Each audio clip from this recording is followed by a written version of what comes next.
So here's another quick example, and this one goes the opposite way. I was in a nice restaurant recently, had a great wine list, and although it was printed on plain white paper, but they had about 50 really nice reds, and I had my eye on 2 of them. And so when the waitress came over and to take my order, I ordered a bottle of what I thought would be my favorite, and she immediately told me, "I'm sorry, sir, we're out of that." And I said, "No problem," and I ordered a second bottle, because I generally want to keep a couple bottles in mind, just in case. Also, if I was with a decent-sized group and maybe we were going to have more than one bottle. So she took my order and left, came back with everyone else's drinks, but didn't have the bottle of wine, and she said, "I'm sorry, sir, that one's out of stock as well. May I recommend something else?" And I had so set my mind on that bottle of wine and was so unhappy with what had happened so far, with ordering one bottle, it not being in stock, and then ordering the second now and finding out 10 minutes later it's not there, that I just drank water. And think about this, the restaurant lost about $40, maybe more, because a few of us that were going to enjoy wine just had water, or somebody had a mixed drink or whatever, but only had one of them. Somebody else had soda. But on top of that, just from me, the waitress lost about $8 to $10 in tip. And what bothers me the most about them not managing my expectations, and that is printing the right wine list for the day, is that, as I said earlier, the wine list was printed on plain white paper. It was just printed on copy paper on a standard HP printer, probably in the back room. Why couldn't they care enough about their customers to print an up-to-date wine list, especially because they were out of 2 fairly popular, fairly well-known bottles of wine? So that's a quick example. How about this one?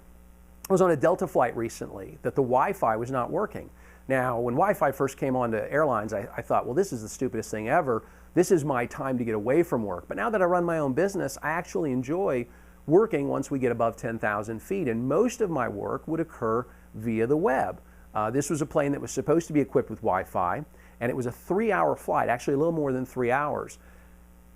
Here's the deal. Delta knew the Wi-Fi was out well before we took off, but didn't make the announcement until we'd reached 10,000 feet.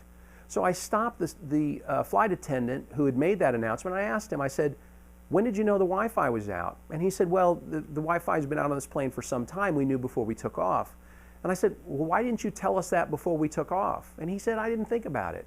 And here's the problem for me and maybe for others.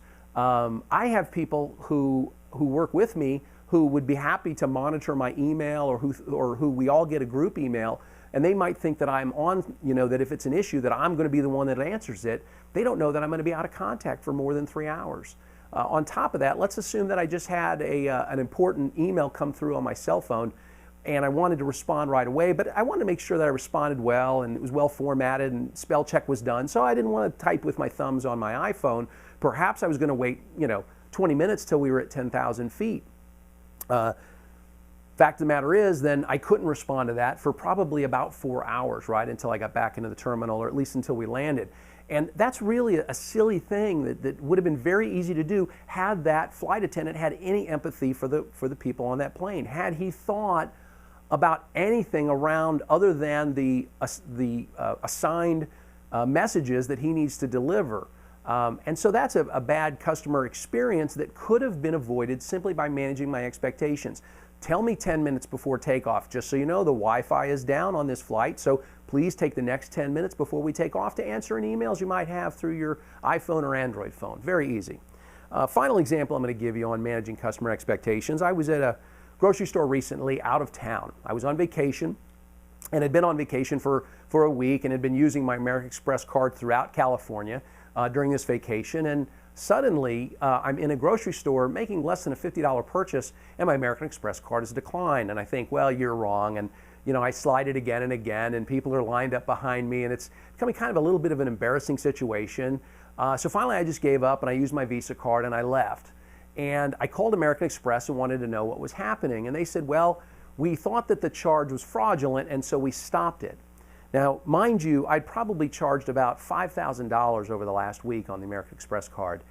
Most of that in California during my vacation. Now, suddenly I'm in a grocery store.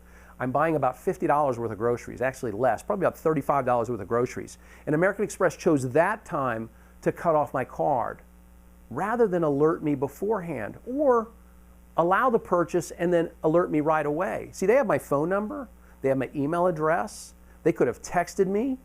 they could have done anything to alert me to that they thought that this was a fraudulent charge. Instead, they chose to embarrass me, a customer, and they didn't manage my expectations. My expectations were that I would slide that card and it would work. Now, just so that we get to the moral of this story, that was a couple of months ago. I've since moved about 90% of my purchases that I used to make on American Express over to Visa.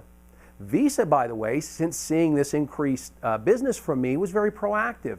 They called me and said, hey, we think there are some fraudulent charges from the last few days. Can you verify these? And they were all me, but they were out of line for what I was doing with my Visa card. I almost never charged anything to Visa, almost charged everything to American Express.